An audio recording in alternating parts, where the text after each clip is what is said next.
Hello friends, welcome back to my channel. My name is Rupali. आज मी बनवणार आहे व्हेज मंचुरियन. त्याच्यासाठी आपल्याला इन्ग्रेडियंट जे साहित्य लागणार आहे ते आहे कोबी एकदम बारीक चिरून घ्यायचा. त्याच्यात थोडासा कांदा, अद्रक लसूण पेस्ट, लाल मिर्च पावडर, थोडंसं गाजर बघा मी चिरून घेतलेलं आहे,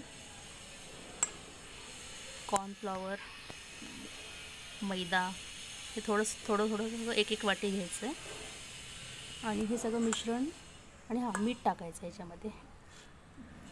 आणि मी टाकलेलं आहे धनिया पावडर, ही सुद्धा आपण ॲड करू शकतो त्याच्यात.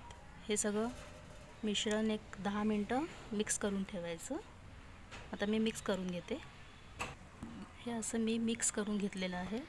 ह्याच्यामध्ये अजिबात पाणी टाकायचं नाही, कारण कोबीला आपण मिठामध्ये जेव्हा मिठामध्ये टाकून ठेवतो तेव्हा त्याला आपोआप पाणी सुटलेलंच असतं. त्यामुळं एक्स्ट्रा पाणी टाकायची गरज नाही. अगदीच जर कोरडं झालं असेल तर थोडंसं पाणी टाकून तुम्ही ते पीठ मळून घेऊ शकता. आता आपण ह्याचे गोळे करून घेऊया. हे असे आपण छोटे बॉल्स करून घेतलेले आहेत. अगदी भज्याचं पीठ आपण कसं कालवतो, मिक्स करतो, तसं करायचं. आता मी कढईमध्ये तेल तापवायला ठेवलेले आणि थोडेसे तुमच्यासाठी तळून घेते. अर्धा कोबीचं फक्त मी केलेलं आहे. अजून हे ट्रायल बेसवर दाखवते तुम्हाला. हे असे पीठ दिसते.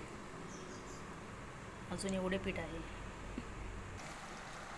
कढईत मी आता सोडलेलं आहे ते बाऊल. 2 मिनिटांनी बघा. आता